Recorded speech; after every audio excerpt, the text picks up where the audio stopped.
எல்லாருக்கும் வணக்கம். என்னுடைய பேர் வந்து சண்முகப்பிரியா. என்னோட ஐடென்டிட்டி எதுவுமே மாறல.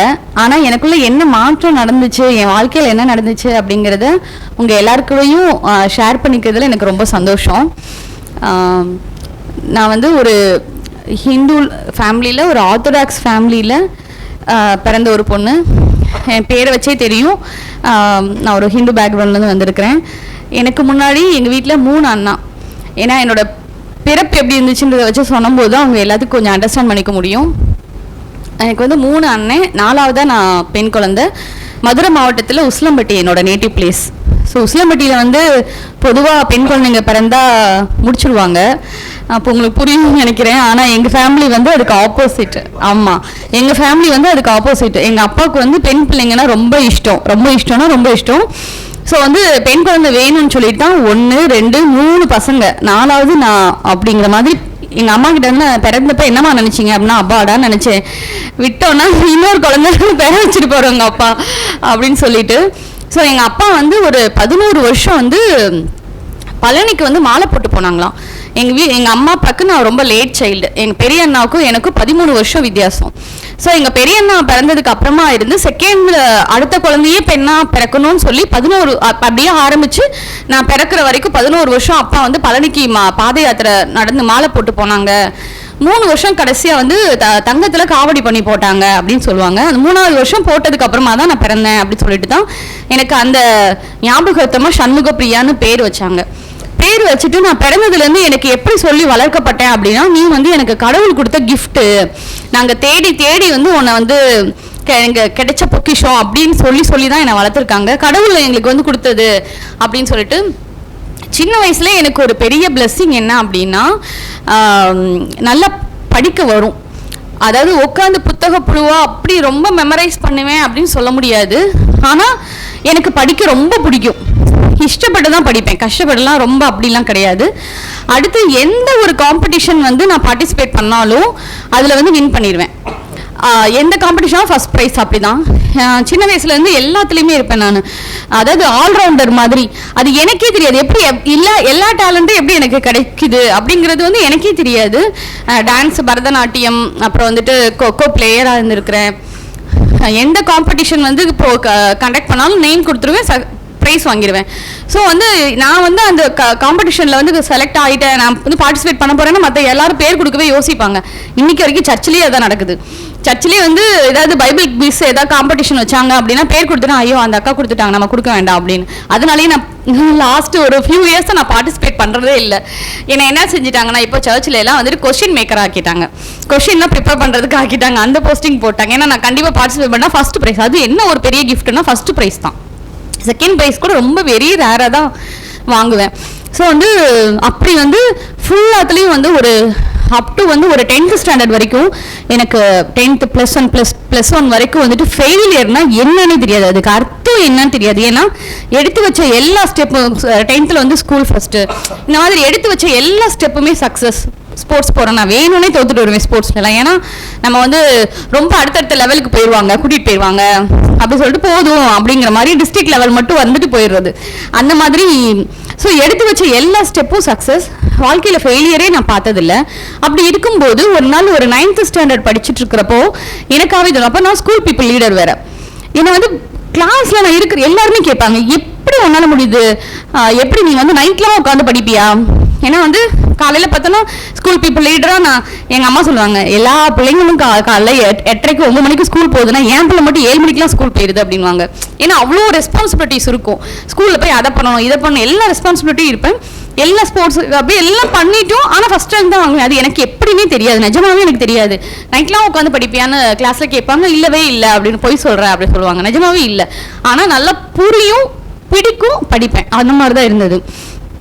ஸோ அப்படி போச்சு. நான் 9th ஸ்டாண்டர்ட் படிக்கும்போது அந்த புகழின் உச்சின்னு சொல்லுவாங்க இல்லையா, அப்படி ஸ்கூல் பீப்புள் லீடர்னா என்னது, ஸ்கூல்லேயே 2000 பேரில் இது எலெக்ட் பண்ணி நான் நாமினேட் ஆகி நான் வர்றேன். எலெக்ஷன் மாதிரியே நடக்கும் ஸ்கூலில். ஸோ நான் வந்து இந்த ஹையஸ்ட் ஓட்டு வாங்கி நான் வின் பண்ணி ஸ்கூல் பீப்புள் லீடர் அந்த மாதிரி வரேன். அப்படி வர்றப்ப அன்றைக்கி நைட்டு எனக்கு தோணுது, ஒருவேளை இப்படி நம்ம நல்லா இருக்கோம்ல, நாளைக்கு செத்து போயிட்டோம்னா நிஜமாவே வந்து சொர்க்கம் நரகம்னு சொல்கிறாங்களே, இதில் எதுக்கு போவோம் நம்ம? நிஜமாவே எனக்கு அந்த கொஷின் ஒரு 9வது படிக்கும்போது எனக்கு வந்தது. அப்போ நானாவே யோசிச்சுட்டு என்ன நினைக்கிறேன்னா, இந்த வயசுல இதை பற்றி யோசிக்கிற வயசா இது, அதனால தூக்கி அப்புறமா போட்டுவாங்க. எனக்குள்ள ஒரே பயம், நிஜமாவே நமக்கு சொர்க்கம் நரகம்னா நம்ம சொர்க்கத்துக்கு போவோமா என்னன்னே தெரியலையே அப்படின்னு சொல்லி. அப்புறம் வந்துட்டு அந்த தாட்டை வந்து அப்படியே ஒதுக்கிட்டேன். அப்படியே +1 அப்படியே +2 வரும். +2ல் வந்து நான் வந்து 1 மார்க் வித்தியாசத்தில் ஸ்கூல் செகண்ட் வரேன். ஸ்கூல்லேயும் செகண்ட் வரேன். அரை மார்க் வித்தியாசத்தில் MBBS மிஸ் பண்ணுறேன். அது வந்து உஷா என்னோட ஃப்ரெண்ட் இப்போ இன்ட்ரோடியூஸ் பண்ணாங்க இல்லையா, அவங்களுக்கும் அதான் நடந்திருக்கும், எனக்கும் அதான் நடந்துச்சு. நாங்கள் எல்லாருமே கவர்மெண்ட் காலேஜில் BDS படிக்கிற எல்லாருமே அந்த ½ மார்க்கு, குவார்ட்டர் மார்க்கு அப்படி வித்தியாசத்தில் தான் MBBS சீட்டவே நாங்கள் மிஸ் பண்ணியிருப்போம். பர்சன்டேஜ் நம்மளோட cut off percentage 97. I think உஷாவும் அதே 97% தான் உஷாவும் வாங்கியிருப்பான். நானும் வந்து 97% வந்து கட் ஆஃப் மார்க்கு. பட் ஒரு கட் ஆஃப்ல 0.5 கூட கிடையாது. அந்த இதில் வந்து பார்த்தோன்னா ஒரு பர்சன்டேஜ் போடுவாங்க, அதில் வந்து ஒரு 0.5 இருந்துச்சுன்னா MBBS கிடச்சிருக்கும். ஆனால் அது இல்லை. அப்படிங்கனால நான் நினச்சேன் MBBSங்கிறது வந்து எனக்கு வந்து வாழ்நாள் கனவு. அது எல்லாருக்குமே BDS படிக்கிற எல்லாருக்குமே இருந்திருக்கும். ஒரு ஏஜ் எனக்கு ஒரு ஞாபகம் வந்ததுலேருந்து ஒரு 10th ஸ்டாண்டர்ட் அப்படி 9th ஸ்டாண்டர்ட் படிக்கிறப்பலேருந்தே doctor Shanmugapriya MBBS Madurai medical college இப்படி தான் நான் எழுதி வைப்பேன். எழுதி வச்சுட்டு அதுதான் என்னோட கோல் அப்படி சொல்லிட்டு ஓடிட்டு இருந்தேன் நான். ஆனால் வந்துட்டு ஒரு அரை மார்க், அதாவது வந்து அந்த டிப்ரெஷன் வந்து அதுக்குள்ளே போகிறவங்களுக்கு தான் தெரியும். நம்ம வந்து கடைசி நேரத்தில் அப்படியே முடிஞ்சு அப்படியே வந்து நமக்கு முன்னாடி முடியும், நமக்கு முன்னாடியே அதை போட்டுகிட்டே வருவாங்க கவுன்சிலிங்கில். நமக்கு முன்னாடி அப்படியே MBBS சீட்டு முடிஞ்சு நம்ம கண்ணு முன்னாடியே வந்து நீ எலிஜிபிள் கிடையாதுன்னு வந்து முடியும். சரி, அது வந்து பயங்கர டிப்ரெஸிங்காக இருக்கும். எல்லாருமே அழுதுட்டு தான் BDSக்குள்ளே வருவாங்க. ஸோ வந்து என் வாழ்க்கையில் வந்து அதுதான் மொத ஃபெயிலியர். அதாவது முன்ன பின்ன ஃபெயிலியர் வந்து டீல் பண்ணியிருந்தேன்னா அது எனக்கு கொஞ்சம் ஒருவேளை ஈஸியாக இருந்திருக்கலாம். வாழ்க்கையில் ஏதாவது என்னோட தனிப்பட்ட வாழ்க்கையில் அதுக்கு முன்னாடி அந்த மாதிரி கஷ்டங்கள் எதையுமே நான் பார்த்ததில்லை. ஒரு ஃபெயிலியர், ஸ்கூல் செகண்டுன்னு பார்த்தோம்னா எவனுமே ரெக்கக்னைஸ் பண்ண மாட்டேங்கிறாங்க. ஆனால் எல்லா சப்ஜெக்ட்லேயும் நான் வந்து அந்த சப்ஜெக்ட்லாம் 3 சப்ஜெக்டில் ஃபஸ்ட் மார்க் வாங்கியிருக்கேன். ஆனால் ஒரே 1 மார்க் வித்தியாசத்தில் ஸ்கூல் செகண்ட் வாங்கியிருக்கேன். ஆனால் ஸ்கூல் ஃபஸ்ட்டு தான் எல்லாருமே அந்த ஃபஸ்ட்டை தான் இது பண்ணுவாங்க, செகண்டை கூட யாருமே கண்டுக்க மாட்டாங்க. ஸோ வந்து அப்படி ஒரு நிலைமை. நான் ஆசைப்பட்ட எனக்கு ஒரு MBBS சீட் எனக்கு கிடைக்கலன்ற ஒரு நிலைமை. எனக்கு பயங்கர டிப்ரெஷனுக்குள்ளே போயிட்டேன்னா எங்கள் வீட்டில் எல்லாருமே நீ நல்ல மார்க் தான் வாங்கியிருக்க அப்படின்னு ஆறுதல் சொல்கிறாங்க, சொந்தக்காரவங்க ஆறுதல் சொல்கிறாங்க, இதுக்கு மேலே யாருனாலையும் படிக்க முடியாதுப்பா அப்படி சொல்கிறாங்க. என்னோட அப்பா வழியிலையும் சரி அம்மா வழியிலையும் சரி நான் தான் பேருக்கு முன்னாடி டாக்டர்னு போட்டது நான் தான் எங்கள் ஜென்ரேஷனில். அப்போது எல்லாருமே வந்து சரி பரவாயில்ல, நீ வந்து என்னவோ இது ஒரு ஸ்பெஷாலிட்டி தானே எல்லாருமே என்னை ஆறுதல் படுத்துகிறாங்க. ஆனால் எந்த ஆறுதலும் எனக்கு ஆறுதலாக அமையவே இல்லை. நான் வந்து ஆசுவாசப்படவே இல்லை. எந்த ஆறுதலுமே எனக்கு வந்து ஃபுல்ஃபில் ஆகலை. என்னோட இமோஷனல் நீடை வந்து அதை வந்து பூர்த்தி பண்ணவே இல்லை. ஸோ என்ன செய்கிறேன்னா ஆட்டோமேட்டிக்காக எனக்கு வந்து கடவுள் அப்படிங்கிற நானாவே தேட ஆரம்பிக்கிறேன். சரி, கடவுள் தான் வந்து ஆறுதல் கொடுக்க முடியும், அன்பே கடவுள் தான் ஆறுதல் இப்படிலாம் சொல்கிறாங்க இல்லையா. அப்போ கடவுள் தான் நமக்கு வந்து ஆறுதல் தர முடியும் அப்படின்னு சொல்லிட்டு, அதாவது எப்படி போகுதுன்னா நான் வந்து ஒரு 3 monthsல 10 kgs இன்க்ரீஸ் ஆனேன். ஒரு 42 கிலோவில் இருந்தேன். அதுக்கு முன்னாடி 42 கிலோலேருந்து 52 கிலோ வந்தேன். அந்த டிப்ரெஷனில் சும்மா படுத்து தூங்கி எழுந்திரிச்சு வந்து காலேஜ் ஜாயின் பண்ணுறதுக்கு முன்னாடிக்குள்ளே அந்த 3 monthsக்குள்ளே நான் 10 kgs இன்க்ரீஸ் ஆனேன். ஸோ அந்தளவுக்கு ஒரு மன சோர்வுக்குள்ளே உள்ள போனேன். ஸோ கடவுளை தேட ஆரம்பிக்கிறேன். கடவுள்னு பார்க்குறப்போ அப்போ ஆட்டோமேட்டிக்காக எனக்குள்ளே இருந்த உணர்வு என்ன, எங்கள் அம்மா அப்பாலாம் வந்து நீ வந்து இந்த கடவுள் கொடுத்த குழந்தை, இந்த கடவுள் எங்களுக்கு கொடுத்த கிஃப்ட் அப்படின்னு சொல்லி வளர்த்ததுனால நானும் வந்து அந்த கடவுளே தேடுறேன். ஸோ வந்து அதுக்கு முன்னாடியுமே கூட வந்துட்டு ஒரு 9th ஸ்டாண்டர்ட்லேருந்து காலேஜ் ஃபஸ்ட் இயர் வரைக்கும் நான் வந்து ஒரு 5 வருஷம் பழனிக்கு மாலை போட்டு போயிருக்கிறோம். பழனிக்கு மாலை போட்டால் சும்மா கிடையாது, குடும்பமாக மாலை போடுவோம். ஒட்டன்சத்திரம் வரைக்கும் காரில் போயிட்டு அங்கேருந்து பழனி வரைக்கும் நடந்து போவோம். ஒரு நைட் ஃபுல்லாக 35 கிலோமீட்டர்ஸ் வரும்னு நினைக்கிறேன். 35 கிலோமீட்டர்ஸும் நாங்கள் பாத யாத்திரை செருப்பே இல்லாமல் ஆக்சுவலாக அந்த விரதம் இருக்கிற நாட்கள்லையும் ஸ்கூலுக்கு செப்பல் போடாமல் போவேன் நான். அப்படி அந்த மாதிரி டெடிக்கேட்டடாக அதுக்காக செய்வோம். ஸோ அது வரைக்கும் நடந்து போவோம். நான் அந்த கூட்டத்திலே பார்த்தா நான் ஒன்று தான் பொம்பளை பிள்ளையாக இருப்பேன். மற்ற எல்லாம் பசங்க தான் வருவாங்க. ஆனால் எனக்கு அந்த பக்தி வைராக்கியம், நம்ம வந்து எப்படினாலும் இவங்களுக்கு ஈக்குவலாக நம்மளும் நடந்துடணும். அண்ணன்களுக்கு ஈக்குவல் அவங்களாம் பெரிய பெரியவங்களா இப்போ ஜெய்ஜாண்டிக்காக இருப்பாங்க, அவங்க கூட அவங்களுக்கு ஈக்குவலாக நானும் நடந்து போயிடுவேன். அதெல்லாம் ஒரு வைராக்கியம். நம்ம கடவுளுக்கு நம்ம நன்றி செலுத்தணும் அப்படின்னு சொல்லி அப்போ அந்த பீரியடில் நான் ரொம்ப தேட ஆரம்பிக்கிறேன். தேடுறது அப்படின்னா காலைல எந்திரிச்சு சாப்பிட்டுட்டு ஒரு கூடையில் தூக்கிட்டு அது அந்த ஆராதனைக்கு தேவையான அந்த எல்லா பூஜை சாமான்லாம் அதுக்கு ஒரு கூடை வச்சிருப்பேன், அதுக்கு ஒரு ஆணி வச்சிருப்பேன், அங்கே தான் மாட்டணும். இந்த மாதிரி நிறைய இருக்கும் இல்லையா, நிறைய க்ரைட்டீரியாஸ் இருக்கும் நம்ம அந்த ஹிந்து கல்ச்சரில். ஸோ அது எல்லாத்தையும் கரெக்டாக ஃபாலோ பண்ணணும்னு சொல்லிட்டு காலைல எந்திரிச்சு கோயிலுக்கு போயிடுவேன். திருப்பி சாயந்தரம் ஒரு கோயிலுக்கு போவேன், சாயந்தரம் 2 கோயிலுக்கு போவேன். சம்டைம்ஸ் எல்லாரும் என்னை வினோதமாக பார்ப்பாங்க. நிஜமாவே இந்த வயசுல, நான் சொல்றது ஒரு 17-18 வயசுல ஒரு பொம்பளை பிள்ளை இப்படி கோயில் கோயிலாக சுற்றிட்டு இருக்குது, இங்கே ஒன்று இங்கே ஒன்று இங்கே ஒன்று அப்படி போய். ஏன்னா நான் வந்து எனக்குள்ள இருக்கிற அந்த ஒரு மன சோர்வை வந்து மேற்கொள்றதுக்காக நான் கடவுளை தேட ஆரம்பிக்கிறேன். எனக்குள்ள பயங்கர நெகட்டிவ் தாட்ஸ் வருது, அவ்வளோதான் லைஃப் அப்படிங்கிற மாதிரி ஒரு நெகட்டிவ் தாட்ஸ். ஸோ அதில் எல்லாரும் அதை வந்து ஓவர் கம் பண்ணுறதுக்காக நான் கோயிலாக அலைகிறேன். ராகுகாலில் நான் கரெக்டாக ஃபாலோ பண்ணணும், யமகண்டம் கரெக்டாக ஃபாலோ பண்ணணும், பிரதோஷம் ஃபாலோ பண்ணணும், கந்தசஷ்டி கவசம் வந்து பாராமல் பாடுவேன். நான் அந்த ஒரு கேசட்லேயே 1/2 hour ஓடும், அதை ஃபுல்லாக மனப்பாடம் பண்ணி அதவே நான் பாராமல் பாடுவேன். எங்கள் வீட்டில் பயங்கர சந்தோஷம் அவங்களுக்குலாம், இல்லை இப்படி அழகாக பாடுது அப்படின்னு சொல்லி. ஸோ வந்து அந்த மாதிரி ரொம்ப தேட ஆரம்பித்தேன். தேட ஆரம்பிக்க எனக்கு என்ன தோணுது அப்படின்னா, நான் அதாவது இந்த அளவு தான் லிமிட் இல்லாமல் நான் கடவுளை தேட ஆரம்பிக்கும் போது கடவுள் ஏதாவது ஒரு சைன் காமிக்கணும் அப்படின்னு எனக்கு ஒரு ஆசை. இப்போ எப்படின்னா, நான் வந்து இன்னைக்கு ஒரு தேவையோட, நான் ஒரு வருத்தத்தோட இல்லை ஒரு சந்தோஷத்தோட நான் வந்து அன்னைக்கு கோயிலுக்கு போயிருக்கிறேன்னா கடவுள் வந்து நேரெல்லாம் வந்து பேச வேணாம்.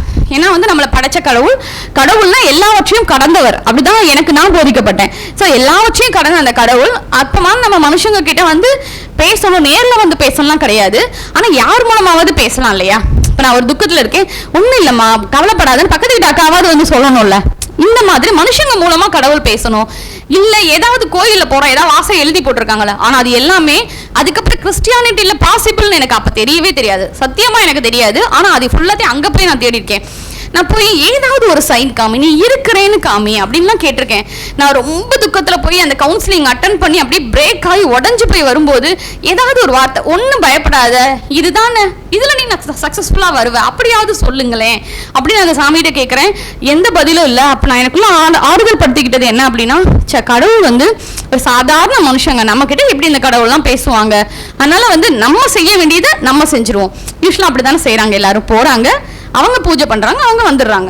ஸோ அந்த இடத்துல ஒரு கான்வர்சேஷனே கிடையாது, நம்ம செய்ய வேண்டியதை செஞ்சுருவோம், நம்ம வந்துடுவோம், இப்படி தானே இருக்கும். யூஸ்வலாக அந்த மெத்தடை வந்து அப்படி தான் இருக்கும். ஸோ நம்ம வந்து நமக்கு என்ன முடியுமோ அதை எல்லாத்தையும் செய்வோம் கடவுளுக்கு, அதுக்கப்புறம் கடவுள் பார்த்துக்கிட்டோம், அது பாரத்தை இறக்கிடுவோம் அப்படி சொல்லிட்டு நான் வந்துடுவேன். இப்படி போச்சு. ஹாஸ்டல் வரோம். ஃபர்ஸ்ட் இயர் வந்து நான் முதல்ல ஹாஸ்டல் வந்து எப்படி சொல்கிறது, ஹாஸ்டல் வந்து ஒரு பழக்கமே இல்லாத ஒரு விஷயம். அந்த 12 years சில பேர் முன்ன பின்ன அம்மா அப்பா பிரிஞ்சு இருந்திருப்பாங்க. நான் ஓவர் ப்ரொடெக்டிவ் சைல்டாக வளர்ந்ததுனால 3 அண்ணனுங்க வந்து பென்சில் வாங்க கூட நான் வெளில போனதில்லை. நிஜமாவே என்ன சொல்லுவாங்க, நாங்கள் தான் இருக்கிறோம்ல, பென்சில் கடையிலாம் நிற்கக்கூடாது, நீ ஸ்கூல் விட்டோன்னா வீட்டுக்கு தான் வரணும், பென்சில்னா கூட அவங்க தான் வாங்கிட்டு வந்து கொடுப்பாங்க. அந்த மாதிரி எனக்கு சென்னையில் போய் நிஜமாவே கண்ணை கட்டி காட்டுக்குள்ளே விட்ட மாதிரி எனக்கு எதுவுமே தெரியல. நான் எப்படி யோசிச்சேன்னா, ஐயோ பிளேட்டில் நம்மளே சோறு போட்டு பெனஞ்சு நம்மளே வாயில் வைக்கணுமா, ஏன்னா அதுக்கு முன்னாடி ஊட்டி விட்டு பழக்கம். ஸோ அப்படி ஒரு டிபெண்ட் சைல்டு எனக்கு அங்கே போய் விட்ட உடனே எனக்கு ஒன்றுமே தெரியலை. ஸோ வந்து இப்படி ஒரு சூழ்நிலைக்குள்ளே போகும்போது இன்னும் அதிகமாக நான் கடவுளை தேட ஆரம்பிக்கிறேன். உஷாக்கு தெரிஞ்சிருக்கும், அவளுக்கு இங்கே நல்லா ஞாபகம் இருக்கும். நான் ஃபஸ்ட் இயரில் ஃபுல்லாக பார்த்தோன்னா ஒரு செவர் ஃபுல்லாக சாமி ஃபோட்டோ என் ரூமில். அவள் வந்து 66 ரூம் நம்பர், நான் 64. ஸோ வந்து 64ல் பார்த்தா ரூம் ஃபுல்லாக வந்து அந்த ஒரு செவர் ஃபுல்லாக பூஜை, அந்த சாமி ஃபோட்டோஸ். மணி அடித்து சாமி கும்பிடுவேன். அது எல்லாமே சிரிப்பாங்க. காலேஜில் பார்த்தோன்னா மணி அடித்து யாராவது சாமி கும்பிடுவாங்களோ, ஆனால் நான் வந்து கடவுளுக்கு வந்து இப்படி செய்யணும்னா அதை பர்ஃபெக்டாக செய்யணும் அப்படின்னு சொல்லிட்டு மணி அடித்து சாமி கும்பிட்டு ஆராதனை பூஜை சாமான் எல்லாமே வச்சுருப்பேன். அந்த சைடு போகவே கூடாது யாருமே. இப்படி வந்து ஒரு ரொம்ப இன்னும் அதிகமாக கடவுளை நான் தேட ஆரம்பிக்கிறேன். இன்னும் அதிகமாக தேட ஆரம்பிக்கும் போது எனக்கு அந்த வெறுமை ஃபீல் பண்ணுறேன். ஒரு மனசில் ஒரு எம்ப்டினஸ். ஏன் நம்ம இவ்வளோ நம்ம சாமின்னு இருக்கோமே, ஏன் அந்த சாமி நம்ம கூட ஏன் பேச மாட்டேங்கிறாங்க, இப்படி அடிக்கடி தோணும். அதுக்கப்புறம் நான் அதை சொல்லிட்டு போயிட்டே இருப்பேன். இப்படி போயிட்டு இருக்கும்போது நான் ஃபஸ்ட் இயரில் வந்து ஒரு சப்ஜெக்ட் எனக்கு வந்து போயிடுச்சு. அதாவது நமக்கு வந்து எம்பிபிஎஸ் கிடைக்கல அப்படின்னு சருகுனதே ஒரு சர்க்கிள் தான். அதுவே பெரிய வருத்தம், அதுவே பயங்கர டிப்ரெஷன். அதுலேருந்தே கொஞ்சம் இப்போதான் ஓவர் கம் பண்ணி வந்துட்டு இருக்கிறப்போ எனக்கு என்னன்னா நிஜமாவே அந்த ஒரு 12th அதுக்கப்புறமா என்னை விட்டு ஏதோ ஒன்று போன மாதிரி இருந்தது. நிஜமாவே எனக்கு கொடுத்த, அதாவது என்ன சொல்றது, அது வரைக்கும் ஈஸியான எல்லாமே, நான் படிப்பு, என்னோட ஆக்டிவிட்டிஸ், என்னோட தாட் ப்ராசஸ், என்னோட கான்ஃபிடென்ஸ் எல்லாமே அதுக்கப்புறமா என்னை விட்டு போன மாதிரி இருந்தது. ஈஸியா படிச்ச படிப்பு எனக்கு புரியல.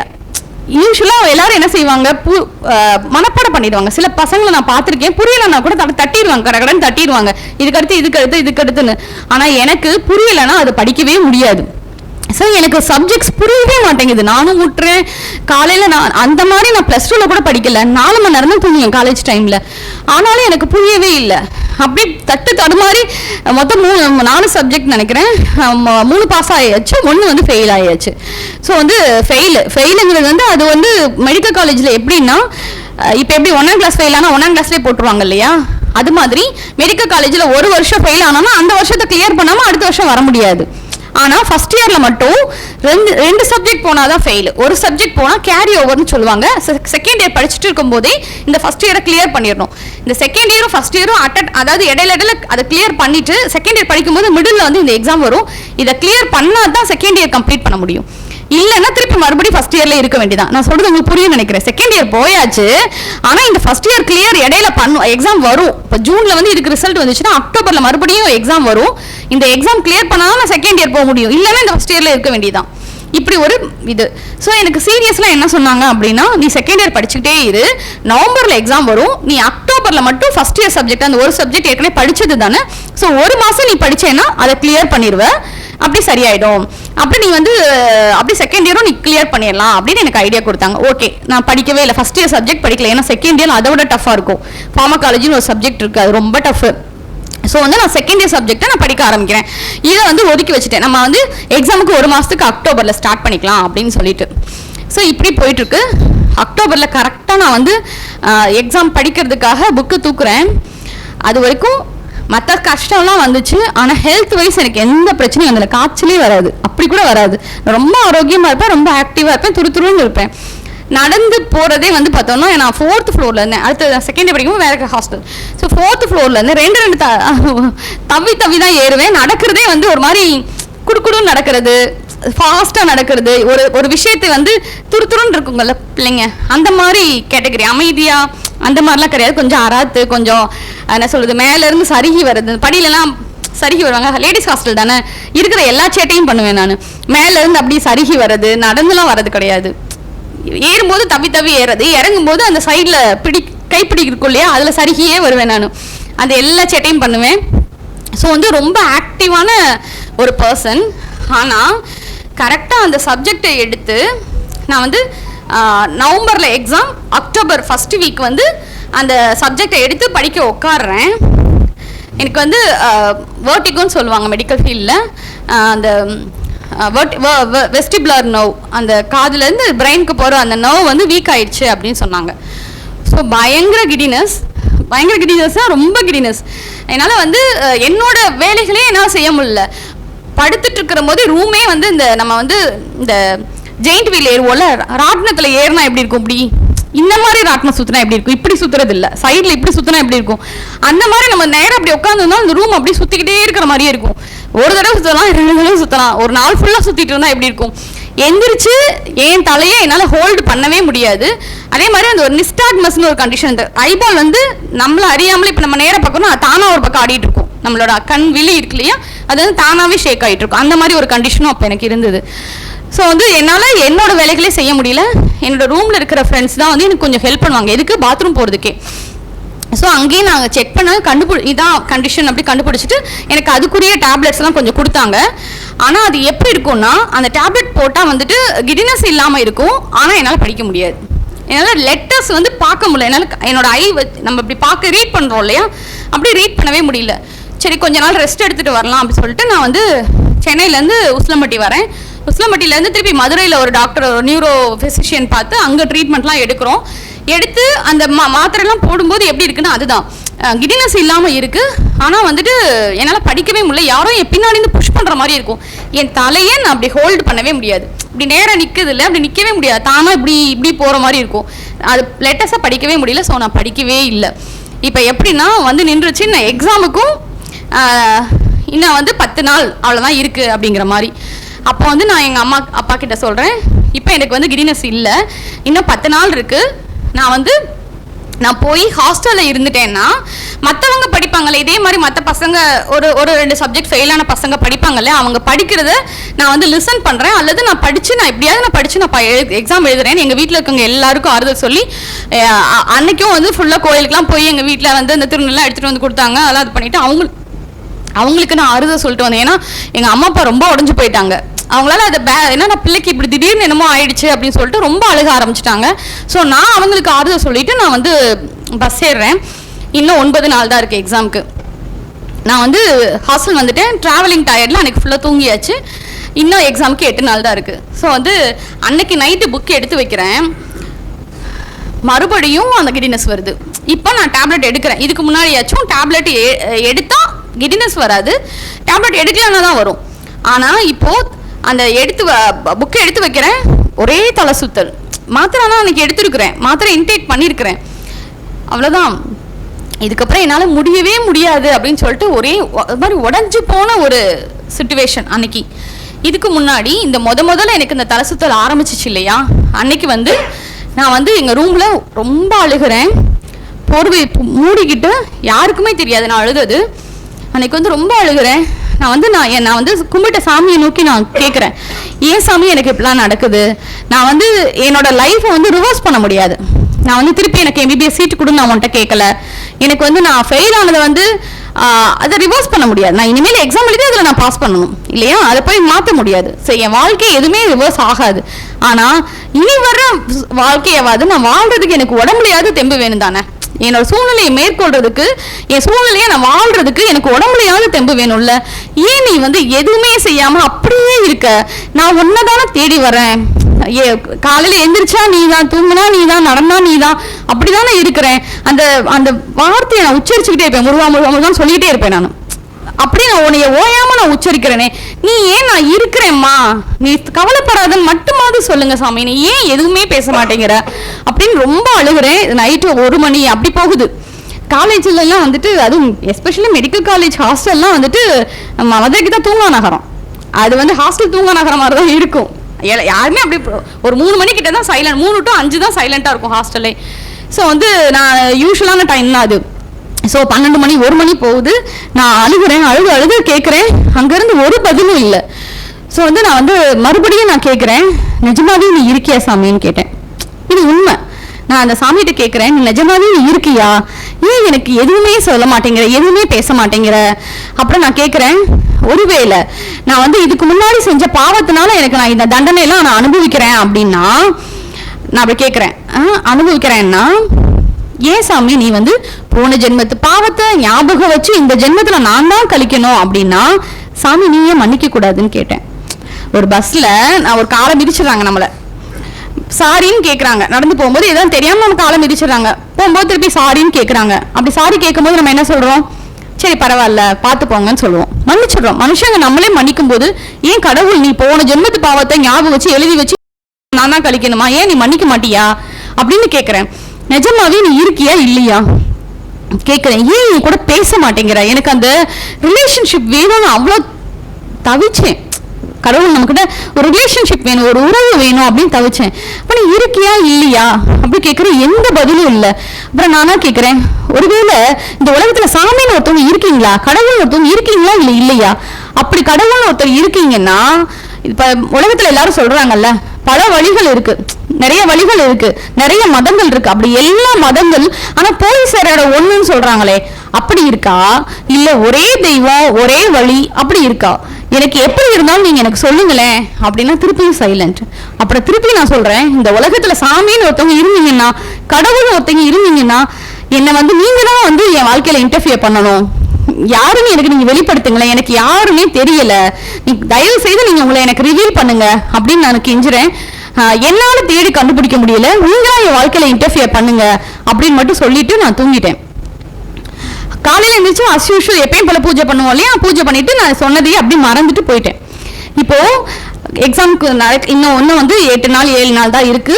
இப்போ என்னால் வந்து படிக்கவே முடியல, உடம்புலையும் எதுவுமே இல்லை, ஒரு ஹோப் எதுவுமே இல்லை. எனக்கு என்ன தோணுது அப்படின்னா, ஒன்று இந்த உடம்பு சரியில்லாம் போய் இப்படியே நம்ம வாழ்க்கை முடிஞ்சிடும், அல்லது நம்மளே ஏதாவது பண்ணிக்குவோம், ஏதோ நம்மளோட மன அழுத்தத்தில் நம்மளே ஏதாவது நமக்கு நடந்துருமோ, இனிமேல் நமக்கு லைஃப்னு ஒன்று இருக்கா, நம்ம என்னென்னவோ கனவு கண்டோமோ, எவ்வளவோ ஆசை இருந்திருக்கும், ட்ரீம்ஸ் இருந்திருக்கும், எவ்வளவோ வந்து அச்சீவ்மெண்ட்ஸ் நம்ம அதெல்லாம் பண்ணணும்னு நினச்சிருந்துருப்போம். ஆனால் எதுவுமே எதுவுமே பண்ணாமல் நம்ம வாழ்க்கை முடிய போகுது அப்படின்னு நினச்சி ரூமில் வந்து ரொம்ப வருத்தத்தில் இருக்கேன். அப்போ தான் வந்து என்னோட ஃப்ரெண்டு வந்து அவங்களோட ரூமுக்கு வந்து என்னை கூப்பிட்டா. அந்த ரூமில் தான் உஷா, அப்புறம் வயோ, அப்புறம் ஸ்ரீதேவி, அப்புறம் வந்து சஸ்டின், 4 ஃப்ரெண்ட்ஸு. அதில் வந்து அந்த 4 பேரும் வந்து ஒரு ரூமில் வந்து ப்ரேயர் பண்ணுவாங்க. ஸோ என்னை வந்து அவங்க ரூமுக்கு கூப்பிட்டாங்க. எதுக்காக அப்படின்னா, நான் என் ரூமில் இருக்கிறப்போ எனக்கு வந்து ஹெல்ப் பண்ணுறதுக்கு ஆள் தேவை இல்லையா, எனக்கு இப்போ முடியலை இல்லை. ஸோ அவன் என்ன சொன்னான்னா, நீ எங்கள் ரூமுக்கு வந்துடு, நான் உனக்கு ஹெல்ப் பண்ணுறேன். ஏன்னா வந்துட்டு ஒவ்வொரு டைமும் ஒவ்வொருத்தரையும் வந்து ஹெல்ப் கூப்பிட முடியாது, உனக்கு உடம்பு சரியில்லை, நீ வந்துடுன்னு சொன்னான். சரி, நானும் அவங்க ரூமுக்கு போயிட்டேன்.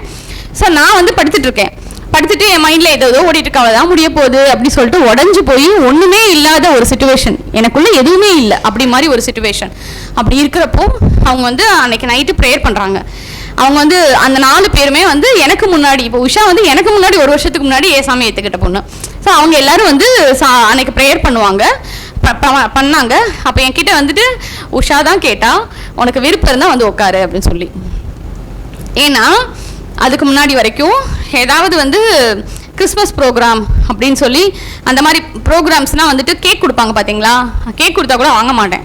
நீங்கள் கோயில் பிரசாதம் வாங்குங்க, நான் வேணா உங்கள் கேக் வாங்கி சாப்பிட்றேன் அப்படி சொல்லுவேன். அப்புறம் வந்து ஏதாவது சின்ன சின்ன விஷயங்கள்லாம் கூட கான்ட்ரவர்ஷியலாக நான் பேசுவேன். அதனால் யாரும் என்கிட்ட ரொம்ப அப்படி பேச மாட்டாங்க. ஸோ அன்றைக்கி வந்து நான் ரொம்ப முடியல அப்படின்னு சொன்னோன்னே உஷா சொன்னது என்ன அப்படின்னா, நாங்கள் உனக்காக ஜெபம் பண்ண போகிறோம், உனக்கு விருப்பம் இருந்தால் வந்து உட்காரு, இப்படி தான் சொன்னாங்க. உனக்காக நாங்கள் ப்ரேயர் பண்ண போகிறோம், உனக்கு விருப்பம் இருந்தால் வந்து உட்காரு, இல்லைனாலும் பரவாயில்ல நீ படுத்துக்கோ அப்படி சொன்னாங்க. அப்போ எனக்கு என்ன தோணுச்சு அப்படின்னா, அவங்க என்ன பண்ண கூப்பிட்றாங்க, ப்ரேயர் பண்ண தானே கூப்பிட்றாங்க, தப்பு பண்ணவா கூப்பிட்றாங்க, சரி போய் உட்காருவோம் அப்படி சொல்லிட்டு ஜஸ்ட்டு போய் அவங்க எல்லாம் நீல் டவுன் போட்டு எனக்காக நல்லா ஜெபிச்சிட்டு இருக்காங்க. ஆனால் என் மனசு என்ன, சும்மா உட்காந்துருக்கிறப்போ என் மனசுக்குள்ளே தெளிவாக ஒரு அன்னைக்கு தான் வந்து முதல்ல கடவுளை கூட பேச ஆரம்பிக்கிறாரு. நீ வந்து ஒரு 20 நாளைக்கு முன்னாடி கேட்டே இல்லை, இந்த உலகத்தில் கடவுள் ஒருத்தர் இருக்கீங்களா, அப்படி இருந்தீங்கன்னா நீங்களா என் வாழ்க்கையில் வந்து இன்டர்ஃபியர் பண்ணுங்க, நீங்களா என் வாழ்க்கையில் வந்து குறுக்கிடுங்கன்னு சொன்னேன்ல, இப்போ எங்கெங்கே ஓடிட்டு இருந்த நீ இப்போ எங்கே வந்து உட்காந்துருக்க அப்படின்னு கேட்டுச்சு மனசில் ஒரு சத்தம். எனக்கு வந்து அப்படி ஒரு மாதிரி தூக்கி வாரி போட்டுச்சு. ஆமாம் இல்லை, நம்ம கேட்டோம்ல யார் உண்மையான தெய்வம், அவங்க என் வாழ்க்கையில் வந்து இன்டர்ஃபியர் பண்ணுங்க நம்ம கேட்டோம்ல, நம்ம வந்து ஒரு கேக்கு கொடுத்தா கூட வாங்கி சாப்பிட முடியாத அளவு, அந்த அளவுக்கு கூட ஈல்டு பண்ணாத ஒரு ரிஜிடான ஒரு பர்சன் நான். ஏன்னா நம்ம சாமி அப்படி இப்படின்னு சொல்லிட்டு. ஸோ அப்படி இருந்த நான் இன்னைக்கு வந்து ப்ரேயரில் வந்து உட்காந்துருக்கேன் அப்படின்னா நிஜமாவே இது தெய்வ செயல் தான். அது வந்து தற்செயலான ஒரு செயல் கிடையாது, இது தெய்வ செயல் அப்படின்னு நினச்சிட்டு இது நான் என் மனசில் இது ஓடிட்டே இருக்கு. நான் எனக்குள்ள அப்படியே சரண்டர் பண்ண ஆரம்பிக்கிறேன். அப்போ ஏசாமி நீங்கள் தான் உண்மையான தெய்வமா அப்படின்னு கேட்க அப்படியே உடஞ்சி போன என் மனசு. அப்படி யாரோ எடுத்து ஒட்ட வச்ச மாதிரி இருந்தது. லிட்டரலாக ஒரு அப்பளத்தை அப்படி நொறுக்கி போட்டால் எப்படி இருக்கும், தூளாக போன அப்பளத்தை மறுபடியும் அந்த ஃபுல் அப்பளம் வந்துச்சுன்னா எப்படி இருக்கும், அந்த மாதிரி யாரோ எடுத்து ஒட்ட வச்ச மாதிரி இருந்தது. நிஜமா அதுக்கு முன்னாடி என்னென்னலாம் நான் கேட்டேன், சாமியை கூட பேசுங்க அப்படின்னு சொல்லிட்டு. எனக்குள்ள எப்படி இருக்குது ஆறுதல்னா, என் பக்கத்துல ஒரு பெரியவர் இருக்காரு. இன்னைக்கு வரைக்கும் அந்த வார்த்தையை நான் சொல்லுவேன், நான் சின்ன பொண்ணு தான், ஆனா என் கூட இருக்கிற நீங்க பெரியவங்க அப்படின்னு சொல்லுவேன். இன்னைக்கு வரைக்கும் அதை சொல்லுவேன். பாக்குறவங்கலாம் சின்ன பொண்ணு அப்படிதான் சொல்லுவாங்க, ஏன்னா சின்ன பொண்ணு அவ்வளவுதான். அப்படி இன்னைக்கு வரைக்கும் அந்த செய்தியை நான் காதுல கேட்கறதும், நான் சின்ன பொண்ணா இருக்கலாம், ஆனா என் கூட இருக்க நீங்க பெரியவங்க அப்படின்னு. அந்த மாதிரி ஏதோ ஒரு சுப்பீரியர் பவர் எனக்கு அப்பாவாயிட்டாங்க அப்படின்னா எப்படி இருக்கும், அந்த மாதிரி ஒரு உணர்வு. கடவுள் என் பக்கத்துல இருக்கிறாங்க அப்படிங்கிற ஒரு உணர்வு, அது மாற்றவே முடியல. அது எனக்கு அந்த உணர்வு வர எனக்குள்ள அவ்வளோ சமாதானம். அந்த சமாதானம் அதுக்கு முன்னாடி நான் அனுபவிச்சதே கிடையாது. எவ்வளவோ ஜெயங்கள் பார்த்துருப்போம் இல்லையா, எவ்வளவோ விக்டரிஸ் பார்த்துருக்கோம். அப்பெல்லாம் கூட அந்த மாதிரி சமாதானம் சந்தோஷம் வந்ததே இல்லை. இது உலகம் தர முடியாத சமாதானம் சந்தோஷம்னா அப்புறம் பின்னாடி எனக்கு தெரிஞ்சது. ஸோ அப்படி ஒரு சமாதானம் சந்தோஷம் எப்படி இருக்குன்னா, விடுப்பா பார்த்துக்கலாம், இன்னும் 5 நாள் 6 நாள் இருக்குல்ல, பரீட்சைக்கு பார்த்துக்கலாம், அவ்வளோ தைரியம் வருது. அதுக்கு முன்னாடி வந்து ஹோப்பே இல்லாத இருந்த எனக்கு அவ்வளோ ஹோப்பு, தைரியம், தன்னம்பிக்கைலாம் என்னங்க, தெய்வ நம்பிக்கை அவ்வளோ பெரிய விஷயம். அவ்வளோ நம்பிக்கை எனக்குள்ள வருது. இன்னும் 7 நாள் தானே யூஜிபி நம்ம படிச்சிடலாம் அப்படிங்கிற மாதிரி ஒரு ஹோப் வருது. ஓகே, அன்னைக்கு வந்து நான் வந்து என்னதான் இருந்தாலும் நமக்குள்ள வந்து ஒரு ஈகோ இருக்கும் இல்லையா, அன்னைக்கு யார்ட்டையுமே எதுவுமே சொல்லலை. என்ன அப்படின்னு கேட்டாங்க இவங்க எல்லாருமே, ஒன்றும் இல்லை சொல்லிட்டு அப்படி விட்டுட்டேன் நான்.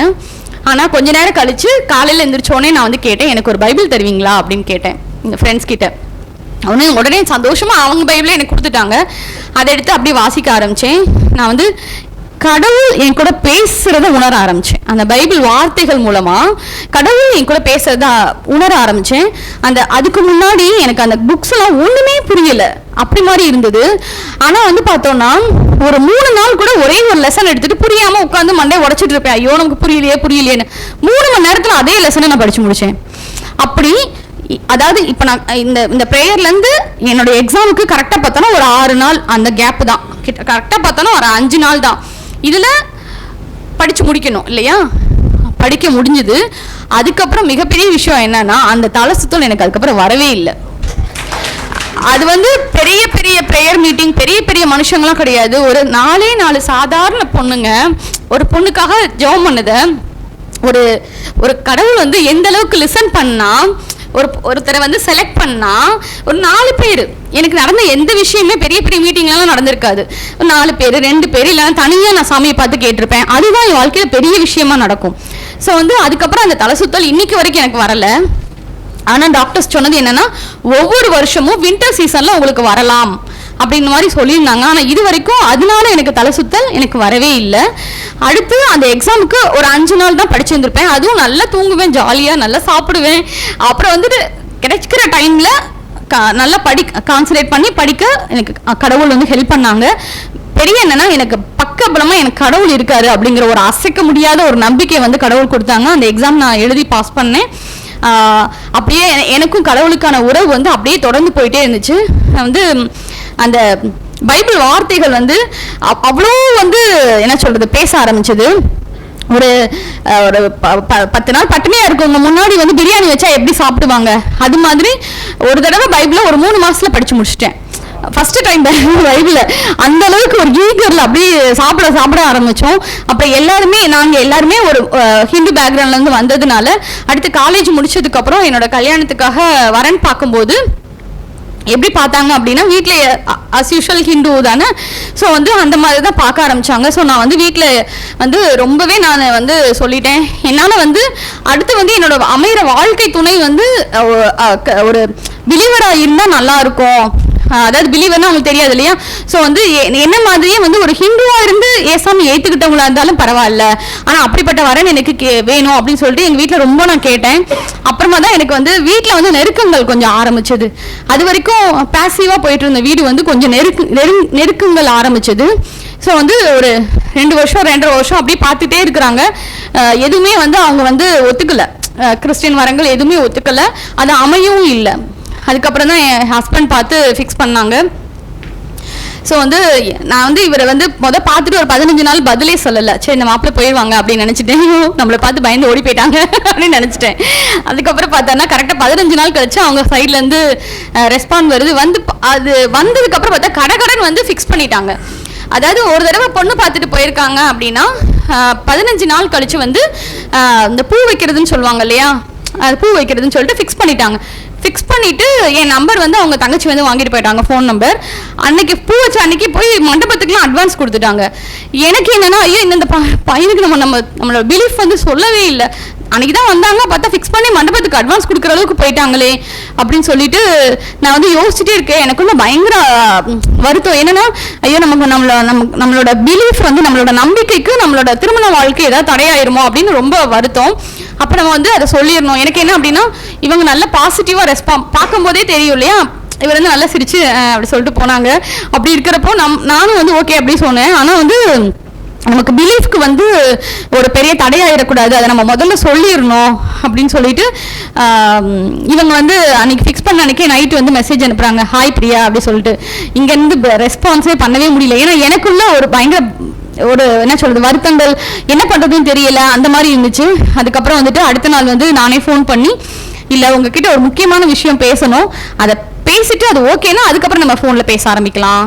ஏன்னா ஒரு பையன் இருக்கிறாரு, அவர் வந்து நம்ம தேவையில்லாமல் ஆசை வர வச்சுட்டு அதுக்கப்புறம் நம்மளோட சொல்லக்கூடாது, முன்னாடியே சொல்லி இந்த விஷயம் ஓகேனா அதுக்கப்புறம் நம்ம ப்ரொசீட் பண்ணுவோம் அப்படின்னு சொல்லிட்டு நான் அவர்கிட்ட இந்த மாதிரி எனக்கு வந்து பிலீஃப் இருக்குது, நான் வந்து ப்ரேயர் பண்ணுவேன், நான் எனக்கு சர்ச்சுக்கு போகணுன்னு ரொம்ப ஆசை, இந்த மாதிரிலாம் இருக்குது, உங்களுக்கு ஓகேனா சொல்லுங்கள், இல்லைனா நீங்கள் வந்து வேணான்னு சொல்லிடுங்க உங்கள் வீட்டில்.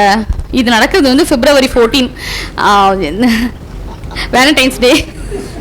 நான் வந்து அது அந்த அந்த நாள் கூட எங்கள் வாழ்க்கையோட அந்த நாளை கூட கடவுள் வந்து அப்படி கரெக்டாக டிசைன் பண்ணி கொடுத்துருக்காரு. February 14 தான் நாங்கள் ஃபஸ்ட்டு பேச ஆரம்பிக்கிறோம். ஆனால் ஒரு நெகட்டிவ் மோடில் நான் ஆரம்பிக்கிறது ஒரு நெகட்டிவ் மோடில் தான் ஆரம்பித்தேன். ஆனால் வந்து பாவம் இவர், ஏன்னா ஒரு கல்யாணம் நிச்சயமாயிருக்கு, அந்த பொண்ணு வந்து ஒரு இஷ்டம் ஆகி அதை வந்து அடுத்த ஸ்டெப்புக்கு போகணும்னு ஒரு ஆசையோடு இருக்கிற ஒரு பையனுக்கு இடி இறக்குற மாதிரி தானே இருக்கும். என்னை வேண்டான்னு சொல்லிடுங்க அப்படின்னு ஒரு பொண்ணு சொன்னால் எப்படி இருக்கும்? நிஜமாவே எனக்கு வந்து அவர் கஷ்டப்படுவாரேன்னு மனசில் கஷ்டமாக இருக்குது. ஆனாலும் இதை சொல்லிடணுமேன்னு சொல்லிட்டு அவர் சொல்கிறாரு, நீ ரொம்ப சாஃப்டாக தான் சொல்கிற, ஆனால் நீ சொல்கிற விஷயம் பெருசாக இருக்குது அப்படின்னாரு. நீ ரொம்ப சாஃப்டாக சொல்கிற, ஆனால் சொல்கிற விஷயம் அது பெருசு, நீ ஏதாவது பையனை லவ் பண்ணுறியா அதை வேணா சொல்லிடு, ஓப்பனாக சொல்லிடு. ஐயோ எந்த பையனெல்லாம் நான் லவ் பண்ணலாம் இல்லை, ஆனால் எனக்கு வந்து நான் ரொம்ப நீங்கள் வந்து ஏதோ கிரேசிக்காக சும்மா ஏசாமின்னு எனக்கு பிடிக்கும் அப்படி சொல்லுவாங்கல்ல, அப்படி கிடையாது, நான் ரொம்ப சின்சியராக நான் ஃபாலோ பண்ணுவேன் அப்படின்னு சொல்லிட்டு. ஸோ வந்து இல்லை எனக்கு வந்து அதெல்லாம் ஒன்றும் பிரச்சனை இல்லை, இப்படி போகுது. இந்த டாக் எப்போ February 14, 15 ஃபுல்லாக போகுது. அந்த 2 நாள் ஃபுல்லாக ஃபோனில் அவர் பேச நான் பேச, அவர் பேச நான் பேச அப்படின்னு போயிட்டே இருக்கு. என்னென்னா இந்த டாக் மட்டும்தான் போகுது, வேறு எதை பற்றியும் நாங்கள் பேசலை. நான் வந்து ஃபோன் பண்ணி, நீங்கள் என்னை வந்து சர்ச்சுக்கெலாம் கூப்பிட்டு போவீங்களா? கூப்பிட்டு போவேன்ப்பா, ஒன்றும் பிரச்சனை இல்லை. சரி ஃபோனை வச்சுட்டு கொஞ்சம் நேரம் கழிச்சு ஒரு 2 மணி நேரம் கழிச்சு ஃபோன் பண்ணி, ஏங்க நீங்கள் கோயிலுக்கும் நான் சர்ச்சுக்கும் போனால் நல்லா இருக்காது இல்லை, 2 பேருக்கு ஒரு இடத்துக்கு போனால் தானே நல்லாயிருக்கும், அப்போ என் கூட நீங்கள் சர்ச்சுக்கெலாம் வருவீங்களா? இதில் என்ன இருக்குது, வர்றேன். ஒருவேளை உனக்கு பிடிச்ச ஏசாமி எனக்கு பிடிச்சா நானும் ஏற்றுக்கிறேன், இதில் யாருமே என்னை தடை பண்ண முடியாது. கடைசியாக அவர் பேசுனது இந்த விஷயங்கள் பற்றி பேசுனது அதான் அந்த வார்த்தை. ஸோ எனக்குள்ளே தோணுச்சு, அந்த ஆத்மா சரண்டர் பண்ணுது, ஸோ நீ வந்து அக்செப்ட் பண்ணிக்கோ அப்படின்னு சொல்லி கடவுள் வந்து வார்த்தையும் கொடுத்தாங்க. ஆதாமுக்கு ஏற்ற துணையாக ஏவாளை உருவாக்கினேன்னு சொல்லிட்டு. ஸோ உன்னை படைக்கிறதுக்கு முன்னாடி உனக்கு ஏற்ற துணையாக 4 வருஷத்துக்கு முன்னாடி அவரை படைச்சிட்டேம்மா, நீ ஏற்றுக்கோ, நீ வந்து அக்செப்ட் பண்ணு அப்படின்னு சொல்லிட்டு. அப்புறம் வந்து எங்கள் லைஃப் ரொம்ப ஆரம்பித்தோம். நாங்கள் எங்கள் பெரியவங்க பார்த்து ஒரு ஹிந்து முறைப்படி தான் எங்கள் கல்யாணம் நடந்துச்சு. ஆனால் அவர் வந்து என் பிலீஃப்க்கு ஒரு மறுப்பும் சொல்லலை. ஆனால் நானும் வந்து என்னோட இப்போ நான் சொல்கிறேன் இந்த சாட்சியை, அவர் ரட்சிக்கப்படுற வரைக்கும் நான் அவர்கிட்ட அதை பற்றி சொல்லவே இல்லை. ஏன்னா அதை மனைவி வந்து போதகமின்றி தன்னுடைய நடக்கையினால தான் நான் ஆதாயம் பண்ண முடியும். ஸோ நான் வந்து போதகம் பண்ணவே இல்லை, போதகம் பண்ண அது நடக்காதுன்னு தெரியும். ஸோ வந்து அதை நான் போதகம் பண்ணவே இல்லை, நான் ஜெபம் மட்டும்தான் பண்ணேன். உண்மையாகவே என் பையன் பிறந்த ஒரு 1.5 வருஷம் 2 வருஷம் வரைக்கும் எங்களுக்குள்ள சண்டைனே வந்ததில்லை. அவ்வளோ ஒரு அந்யோன்யமான கப்பல் நாங்கள். அவரே சொல்லுவார், ஏன்னா நானே யோசிப்பேன், நிறைய பேர் வந்து 2 மாதத்தில் பிச்சுக்குவாங்களே, 3 மாதத்தில் சண்டை போடுவாங்களே, ஏதாவது மிஸ் அண்டர்ஸ்டாண்டிங் வரும்ல, நம்ம ரிலேட்டிவ்ஸ்லாம் பார்த்துருக்குறோம்ல. ஆனால் ரொம்ப அண்டர்ஸ்டாண்டிங்காக இருப்போம், ரொம்ப லவபிள் கப்பலாக இருப்போம். எல்லோரும் பார்த்து என்ன ரொம்ப நல்லா இருக்கிறாங்க அப்படி இன்னைக்கு வரைக்கும் அதை கேட்குறாங்க நிறைய பேர். ஆனால் அப்படி இருக்கும். ஸோ வந்து அப்படி நல்ல ஒரு லைஃப் வரும். எனக்கு வந்து என்ன நினைப்பேன் அப்படின்னா, ஏசாமி ஏற்றுக்கிட்டால் மட்டும்தான் அவங்க எந்த பேட் ஹேபிட்ஸும் இல்லாமல் இருப்பாங்க அப்படின்னு நான் நினச்சிட்டு இருந்தது. ஆனால் கல்யாணம் ஆகி வந்ததுக்கப்புறம் தெரியுது, இந்த பையன் ரொம்ப நல்ல பையனாக இருக்காரு. அவர் வந்து என்னென்னா எந்த பேட் ஹேபிட்ஸும் இருக்காது, ஸ்மோக் பண்ண மாட்டார், ட்ரிங்க்ஸ் எடுக்க மாட்டார், வேறு யாரு கூட. இப்போ அவருக்கு இருக்கிற ஒரே கேர்ள் ஃப்ரெண்டு நான் தான். என் கூட மட்டும்தான் நல்லா டைம் ஸ்பெண்ட் பண்ணுவார். கோர்ட்டு விட்டோன்னே அடிச்சு பிடிச்சி வீட்டுக்கு ஓடி வருவார். அந்த மாதிரி இன்னைக்கு வரைக்கும் ஆனால் அப்படி தான் இருக்கிறாரு. கோர்ட் முடிச்சோன்னு எப்படா வீட்டுக்கு ஓடி வருவோம்னு சொல்லிட்டு ஓடி வருவார். அந்த அளவுக்கு அட்டாச்மெண்ட்டோடு இருந்தோம் நாங்கள் 2 பேரும். ரொம்ப நல்லா ஹாப்பியாக எங்களுக்கு பெரிய தம்பி பிறந்தான். அப்படி போயிட்டு இருந்துச்சு. ரொம்ப ஹாப்பியான ஒரு லைஃப்பில் வந்து ஒரு கரெக்டாக எங்களுக்கு கல்யாணம் ஆகி நான் கிளினிக்லாம் போட்டுட்டேன். ஒரு 2 வருஷம் கழித்து பார்த்தோன்னா திடீர்னு அவருக்கு வந்து ஒரு சைக்காட்ரிக் இஷ்யூ, சிசோஃப்ரேனியான்னு சொல்லுவோம். அதை ஒரு எக்ஸ்ட்ரீம் ஒரு பயம், சரிங்களா? அது மெடிக்கல் ஃபீல்டில் இருக்கவங்களுக்கு சிசோஃப்ரேனியானா என்னன்னு தெரியும். அதை பற்றி ஒரு மூவியே வந்திருக்கு. 3 அப்படின்னு ஒரு மூவி வந்துச்சு. அந்த மூவி வந்து இந்த பேஸ் பண்ணி தான் அந்த மூவியே எடுத்திருக்கிறாங்க. இந்த கண்டிஷன், இந்த சைக்காட்ரிக் கண்டிஷனை இது பண்ணி. ஸோ அவருக்கு ஒரு எக்ஸ்ட்ரீம் ஃபியர், அடுத்து ஒரு சூசைடல் டெண்டன்சி. அதாவது வந்து ஒரு ரொம்ப ஒரு தேவையில்லாத ஒரு பயம். அந்த பயத்துலேருந்து தப்பிக்கணும்னா செத்து போனால் தான் அந்த பயத்துலேருந்து தப்பிக்க முடியும் அப்படிங்கிற மாதிரி. நிறைய பேர் கேட்டாங்க, உங்களுக்குள்ள ஒரு ஈகோயிஸ்டிக் கிளாஷ் இருக்கா, உங்களுக்குள்ள எதுவும் மிஸ் அண்டர்ஸ்டாண்டிங், அதனால தான் அந்த பையனுக்கு அப்படி ஆயிடுச்சா அப்படின்னு. நிஜமாவே அப்படி இல்லை. அவரும் அதான் சொல்லுவார், எனக்கு நல்ல ஒய்ஃப், நல்ல ஒரு வாழ்க்கை, நல்ல ஒரு 2 பேரும் நல்ல ப்ரொஃபஷனலிஸ்ட்டு, அழகான குழந்தை, அப்படி இருக்கும்போது எனக்கு ஏன் இப்படி தோணுது அப்படின்னு அவருக்குமே அதுதான். ஸோ வந்து ஆட்டோமேட்டிக்காக என்ன செஞ்சுட்டாங்கன்னா, அவர் கொண்டு போய் மாலையை போட்டு விட்டாங்க எங்கள் வீட்டில் போய். ஏன்னா மாலை போட்டால் சரியாக போயிடும் அப்படி சொல்லிட்டு. ஆனால் அவர் சொன்னது, அந்த மாலை போட்டிருக்க டைமில் தான் அந்த கண்டிஷன் ரொம்ப அதிகமாச்சு அப்படின்னு ஒவ்வொரு நாளும் சொல்லுவார். ஐயோ டார்மெண்டிங்காக இருக்குது அப்படின்வார். ஸோ டேயும் நைட்டும் வந்து கொஞ்சம் ஸ்லீப் டிஸ்டர்ப் ஆகிற அளவுக்கே இருக்கும். திடீர்னு எந்திரிப்பாங்க, திடீர்னு தூங்குவாங்க, அந்த மாதிரி ஒரு பீரியடு. ஸோ ரொம்ப அது கஷ்டமாக போயிட்டு இருந்துச்சு. ஆனாலும் வந்துட்டு நான் சொல்லுவேன், மாலை போட்டிருக்கப்போ உங்களுக்கு என்ன தேவையோ, ஏன்னா நானும் அந்த கல்ச்சர்லேருந்து தானே வந்திருக்கிறேன். ஸோ என்ன தேவையோ அதை நான் பண்ணுறேன், ஆனால் என்னால் சாமி கும்பிட முடியாது, நான் ப்ரேயர் பண்ணிக்கிறேன்னு சொல்லுவேன். ஸோ அவருக்கு விரதத்துக்கு தேவையான எல்லாத்தையும் செஞ்சு வைப்பேன், ஆனால் நான் அந்த சாமி கும்பிட மாட்டேன், நான் வந்து ப்ரேயர் மட்டும் பண்ணிக்கிறேன் அப்படின்னு சொல்லிட்டு. அப்படி போச்சு. பழனி மலைக்கு போகிறாரு. அங்கேருந்து எனக்கு ஃபோன் பண்ணுறாரு. இங்கேருந்து குதிச்சுருன்னு ஒரு சத்தம் எனக்கு கேட்டுக்கிட்டே இருக்குது. அதாவது எப்படி இருக்கும், நான் ஆஃபீஸ் போவாங்க, அவருக்கு 4th ஃப்ளோரில் தான் ஆஃபீஸு. இங்கேருந்து குதிச்சுருன்னு கேட்குமா சத்தம். பைக் ஓட்டிகிட்டு போகும்போது அப்படி லாரிக்குள்ளே விட்டுரு அப்படின்னு சொல்லி. வீட்டில் வந்து குழந்தைக்கு அப்போ 1 வயசு குழந்தை, வீட்டில் வந்து குழந்தைக்கு தொட்டி கட்டிட்டு போல, அந்த கயர்லாம் கழட்டிடுங்க, எனக்கு தூக்கு போட்டுக்கணும்னு தோணுது, இப்படியெல்லாம். அந்த மாதிரி ஒரு ஸ்பிரிட் வந்து அவருக்குள்ளே வந்து பேசிக்கிட்டே இருக்குது, ஒரு சத்தம் கேட்டுக்கிட்டே இருக்குது, எனக்கு வந்து நெகட்டிவாக தோணிக்கிட்டே இருக்குது அப்படின்னு சொல்லுவாங்க. அன்னைக்கு வந்து மாலையிலேருந்து குதிச்சிருன்னு தோணுது அப்படின்னு. எனக்கு என்ன பண்ணுறதுன்னு தெரியல. நான் சொன்னேன், இயேசுவின் ரத்தம் ஜெயம் மட்டும் சொல்லிக்கிட்டே இருங்கங்க, நீங்கள் இறங்கி வந்துடுங்க, அதுக்கப்புறம் பார்த்துக்கலாம்னு சொல்லிட்டு. அதே மாதிரி சொல்லிக்கிட்டே வந்துட்டாங்க. வந்தோடனே அவர் என்கிட்ட மாலையெல்லாம் கழட்டி முடிச்சோடனே, அப்பா இப்போ தான் நிம்மதியாக இருக்குன்னு சொல்லிட்டு வந்து கேட்டது, பைபிளை கூடி எனக்கு அப்படின்னு. நான் எதுவுமே செய்யலை. நான் ஒரு வார்த்தை கூட நீங்கள் பைபிளை வாசிங்க, ஏன்னா அவரே ஆல்ரெடி போராட்டத்தில் இருக்க, நம்ம திணிக்க முடியாதுல்ல, சொல்ல முடியாது. ஆனால் நிறைய பேர் சொல்லுவாங்க, நீ என்ன மாற்றிட்டல உன் புருஷனை அப்படி சொல்லுவாங்க. ஆனால் வந்து நான் வந்து ப்ரேயர் பண்ணனே தவிர அவர்கிட்ட வெர்பல்லாக வார்த்தையின் வழியாக அவரை நான் இன்ஃப்ளூயன்ஸ் பண்ணவே இல்லை. கடவுள் தான் அவரை தொட்டார். ஸோ அவராக வந்து கேட்டார், இந்த மாலையெல்லாம் கழட்டிட்டு குளிச்சுட்டு வந்து எனக்கு பைபிள் கொடுக்குறியா அப்படின்னு சொல்லிட்டு. அப்புறம் அப்படியே அந்த வார்த்தையை தான் அவர் வாசிக்க ஆரம்பித்தார். அந்த தாட் வரும்போது நிஜமாவே அந்த கண்டிஷனுக்காக அவர் மெடிசன் எடுத்த நாட்கள் 7 நாட்கள் தான். மெடிக்கல் ஃபீல்டில் இருக்கவங்களுக்கு தெரியும், சிசோஃப்ரெனியாவுக்கு வந்து அவங்க வந்து உயிரோடு இருக்கிற வரைக்கும் அந்த மாத்திரை எடுப்பாங்க, லைஃப் லாங் அந்த மாத்திரை எடுப்பாங்க. நார்மல் பீப்புள் நான் சொல்கிறேன், சாதாரணமாக இருக்கிறவங்க அந்த மனநிலைக்குரிய மாத்திரையை லைஃப் லாங் எடுப்பாங்க. சில பேர் வந்து அந்த கஷ்டம் தாங்க முடியாமல் சூசைட் கூட பண்ணிக்குவாங்க. நிறைய பேஷண்ட் நானே பார்த்துருக்குறேன், அந்த கண்டிஷன் தாங்க முடியாமல் சூசைட் கூட பண்ணிக்குவாங்க. ஆனால் கடவுள் வந்து கிருபையாக அவரை காப்பாற்றினாங்க. 7 நாள் தான் அவர் மாத்திரை எடுத்தார். அதுக்கப்புறமா பார்த்தோன்னா பைபிளில் இருக்க வசனங்கள் இருக்குல்ல, சின்ன சின்ன வசனங்கள் இருக்குல்ல, இயேசு கிறிஸ்துவின் ரத்தம் ஜெயம், கர்த்தருடைய ரத்தம் வந்து விடுதலையாக்கும், அவரோட ரத்தத்தில் ஜெயம் உண்டு அப்படின்னு சொல்லிட்டு ஒவ்வொன்றும் இருக்கும் இல்லையா. அந்த மாதிரி குட்டி குட்டி வசனம், நானே உனக்கு பரிகாரியாகிய கர்த்தர், இந்த மாதிரி குட்டி குட்டி வசனங்களை ஒரு பேப்பரில் எழுதி மடித்து அவர் பேக்கெட்டில், அவர் கோர்ட்டுக்கு போகும்போது பேக்கெட்டில் வச்சு விட்ருவேன். அது வந்து எப்போல்லாம் அந்த தாட் வருதோ, இந்த நெகட்டிவ் தாட்ஸ் வரும் இல்லையா, வரும்போது அந்த வசனத்தை அது மெடிசன் மாதிரி, அவர் அந்த வசனம் தானே மருந்து நமக்கு. ஸோ வந்து அந்த பேப்பரை எடுத்து விரித்து அந்த வசனத்தை படிப்பார். அது அப்படி கொஞ்சம் அந்த கண்டிஷன் சரியாகும், திரும்பி மடித்து உள்ளே வச்சுப்பாங்க. இப்படி தான் போச்சு. அதுக்கப்புறம் பார்த்தோன்னா பைபிள் படிக்கிற அளவுக்கு டெவலப் ஆகிட்டாரு. அப்புறம் கொஞ்சம் கொஞ்சமாக படிக்க 7 நாளில் அந்த டேப்லெட்லாம் விட்டுட்டு ஃபுல்லாக வந்து பைபிள் படிக்க ஆரம்பித்தோடனே அவர் அந்த கண்டிஷன்லேருந்து ரெக்கவர் ஆனார். ஃபுல்லாக வந்து ரெக்கவர் ஆகி அவரும் இன்னைக்கு வந்து அவர் குழந்தைங்க. அப்புறம் எனக்கு செகண்ட் பையன் வந்து 2015 பிறந்தாரு. நான் வந்து ஒரு பையன் வேணும், ஏன்னா எங்கள் வீட்டில் வந்து என்னைய வந்து பொண்ணு வேணும்னு ஆசைப்பட்டாங்க. ஆனால் அதுக்கப்புறம் எனக்கு வந்து ஃபஸ்ட்டு வந்து பையன் தான் பிறக்கணும்னு நினச்சாங்க, என் சைடும் சரி என் கணவர் சைடும் சரி. அப்போ நான் ஆண்டோட கேட்டேன், சரி அவங்க விருப்பத்தின்படி எனக்கு ஒரு ஆண் பிள்ளையை கொடுங்க அப்படின்னு கேட்டேன். அடுத்து நான் ஒன்று கேட்டேன், இல்லை ஆண்டோட எனக்கு 2வது தானே கொடுப்பாங்க. ஸோ எனக்கு 2 பையனை கொடுத்தாங்க. ஸோ வந்து 2வது எனக்கு பையன், அவன் வந்து 2015 பிறந்தாரு. இப்போ நாங்கள் 4 பேரும் குடும்பமாக சர்ச்சுக்கு போகிறோம். நான் என்ன ஆசைப்பட்டனோ என் லைஃப்பில்,